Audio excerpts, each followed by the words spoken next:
With two great engines comes one awesome deck. What's going on, you guys? Slim here with a new deck profile for you guys, and that's right, I got ZOODIAC Dogmatika for this November 2020 format. If you guys are new here, consider subscribing, hit that notification bell. You guys will be notified whenever I upload. You'll be notified when I stream over on Twitch. Link is in the description as always.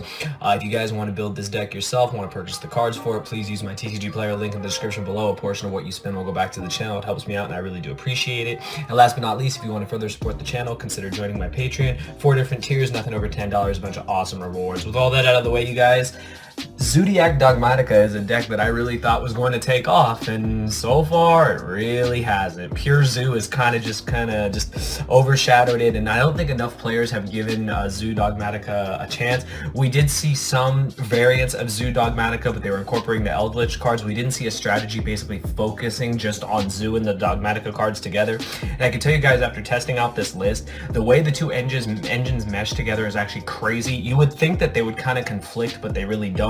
A lot of times you can just end on a Dryden with an Ecclesia with a punishment set, and that could be enough for you to win.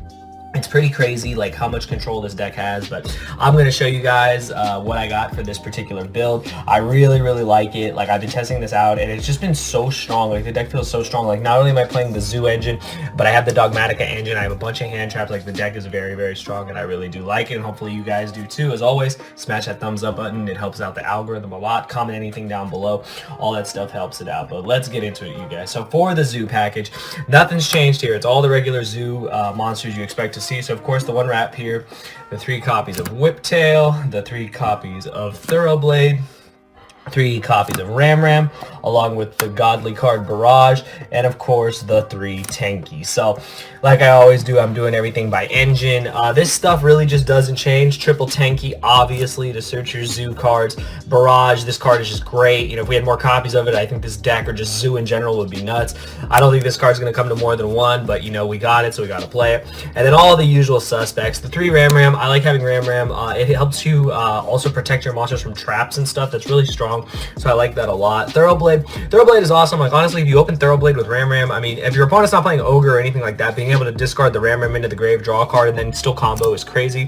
Whiptail, of course. Whiptail is actually becoming one of my favorites, just for the fact that, I mean, I haven't played Zoo in so long, but even when I was playing Pure Zoo, I forgot that you can quick just attach this, gives it the boost, and it helps you get rid of a card. So this card is just amazing. And then Rat, of course, sending Ram is like combos. So nothing changed in the Zoo department. I don't think anything is really going to change for that.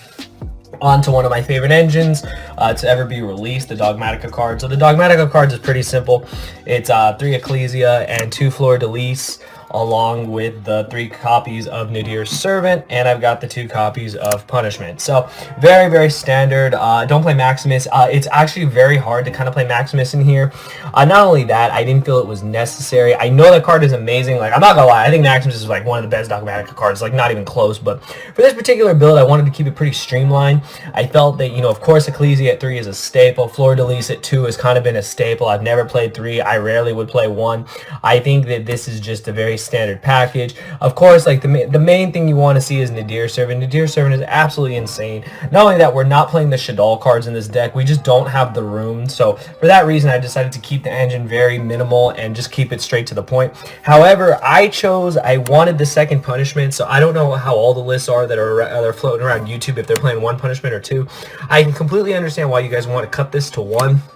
The thing is the confliction of not being able to go to your extra deck can be a problem. However, a lot of times, if you set up a Dryden and you set up a Ecclesia with a Fleur-de-Lis, a Punishment, if you have any kind of follow-up play, which can be another Fleur-de-Lis, it can be like whatever, you still have game. Remember that when you have Ecclesia plus Fleur-de-Lis, it's already 5,000 attack direct. So just remember that. You only have to close out the last 3,000. This card is just a control card, though, and I feel like this card's extremely important in this deck, so that's the reason why I wanted to play 2 copies. I'll test more, though, to see if maybe 1 copy will be more efficient. But for now, for this build, I thought that for that Dogmatika engine, that having the 2 Punishment was just perfectly fine. So another thing I love about this deck, the engines are pretty minimal. Even for playing multiple engines in a deck, the engines are pretty compact, so you have a lot of room for hand traps. So of course, I'm playing the triple Nibiru, the triple Ash, and the triple Impermanence. Now, one thing I'll say is I'm not playing Gamma in this deck. The reason is, So Zoo is interesting. So honestly, if they ash your Tenki, it's just bad. Like honestly, if they ash your Tenki, it's just bad. At which point you gamma them and it's crazy. However, the problem is the minute you normal a Zoo, your gamma's dead. Like most of the time, your gamma's dead. So there's not a lot you can do. I felt that I just want hand traps that are gonna last the grind. They're gonna go through the grind game. They're gonna go for everything. Nibiru, obviously. I mean, these are the most standard hand traps in the game. I mean, I can sit here and talk about them all day, but I mean, what have I not said already? Like literally, these are the same hand traps that we see in pretty much every deck. This just keeps it nice and clean. Imperm is just amazing, plays around talent. So I felt that these 9, they were perfect. I've never really missed anything, so they're perfectly fine in that instance. So yeah, that's the hand traps. And next, lastly, I get the power spells. So I am playing triple talents in this deck, and I know, of course, everyone's gonna groan. I told you guys, you should have picked up this card. Like, this card is one of the best cards in the game. So what I love about this is it's very easy to resolve because they're always gonna try to hit your zoo monsters, your Tenki, your barrage, or whatever. And at that point, you just pick your poison. Do you feel like taking a monster if you're going second? Do you feel like drawing more cards to try to combo off more? Or do you feel like hitting their hand to take away more of their resources? It's completely up to you. I just personally, this is one of my favorite spell cards ever printed. I think this card is insane, and with Crossout Designator still not out yet, we need to have as many just really good reactive cards to what the opponent does to us in order to continue playing. So to me, this is a staple. Now you guys are asking, okay, well, what would you play if you didn't have access to talent? I think the closest thing to this would maybe be Pot of Desires, and I say maybe because I know I played it in regular Zoo. However, you are playing the Dogmatika cards too, so your engine is a little bit bigger. So maybe you can get away with that, whereas you might not be able to get away with it in other decks. So you could actually try Pot of Desires if you don't have access to talents, and I'm sure everyone has Desires. There's like a million reprints of it, so definitely try that. I always want to give you guys the budget options as well if you don't have talents, but if you do pick them up, use that TCG player link. You guys already know this card is just amazing, and I think this card is going to continue to be a staple in almost every deck for the remainder of the format, to be honest, until we get confirmation on Crossout. And then other spells. So I am playing just 2 copies of Avarice. So I know in my Zoo list I played 3 and 3, and I mean that's something that's changed. I'd probably like 2. So two Avarice is fine because like a lot of times, like, you know, if you open it and you can Zoo combo and you can get 5 monsters in the grave, cool. If not, I mean, it sits kind of in your hand, and yes, it's a great follow-up play. Yes, it'll help you get back into the game. However, I didn't want to bog the deck down with 3 copies of this and draw it dead early game. You can argue for this if you like to play this card or not. I just personally really like it. Pot of Avarice was one of my favorite cards back in the day, so being able to play multiple copies of it now just feels so strong, and I feel Zoo does it the best. Not only that, I can shuffle back my Dogmatika cards, and that's actually crazy. Like, I can shuffle back my toolbox, which is ridiculous, from my extra deck. So I really, really like that. It's just a personal preference. Just try it out if you guys want. I think the card's still very strong for this deck. And then the last power one-ofs are the Duster and the Reborn. This really shouldn't come as a surprise. I mean, Duster for all the back row decks, Reborn because you just Reborn and keep going. It's pretty crazy. Like, honestly, like, it's just pretty crazy. Like, you can just end a lot of games with Reborn, so I really like it for that reason as well. So that's the main deck, you guys. It is 40 cards. Deck's getting wild. Now, onto the extra deck, the newly double-sleeved extra deck. So, before I get into it, I will make a quick little announcement because I noticed we've had a lot of questions going forward. I made posts about the double sleeves I'm using, and I had a lot of people saying, oh, you can't use those sleeves, you can't do this, you can't do that. I'm speaking from my experience. Even back in the day, before double sleeving, became legal, we double sleeved. Most players did, and judges would kind of just turn a blind eye or not care. But I've talked to judges even now, and they told me that these barrier sleeves are fine in their opinion. However, ask your head judge, ask your TO. The reason why is people are worried about this design that's on the front of the card. I'll let you guys know, let you in on a little secret. So the beauty of this barrier, if you notice something, it doesn't conflict with any of the effect, so it might be okay. Might. Don't take my word on it, just ask your TO or whatever. And I've been telling everyone the same thing.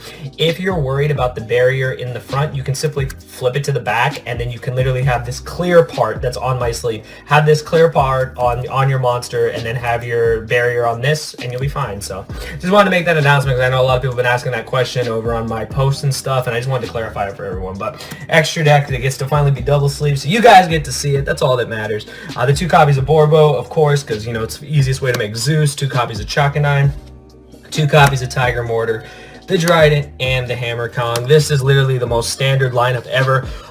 In Pure Zoo, I know some people play 3 copies of Chakanai, 3 copies of Tiger Mortar. That's in Pure Zoo. Since we are Zoo Dogmatica, unfortunately, we have to open up our extra deck to other options.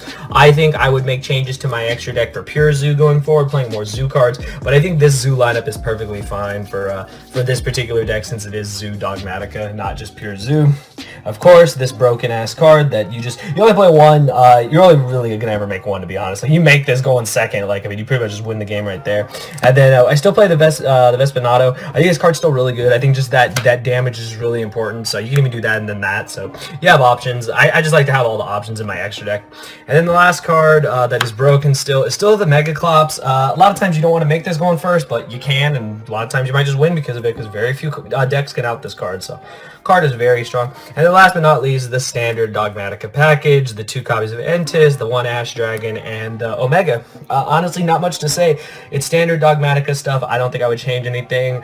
You can play, I guess, a Skull Knight or whatever in this place, or one of the Add Ignister card if you want, but personally, I just like these cards. Like I said, you can recycle it with Pot of Avarice as well, so being able to do that is awesome. Omega's awesome too for helping us, get back cards into our extra and our main deck. But that's it, you guys. That is my take on ZOODIAC Dogmatica for this format. Hopefully you guys do enjoy.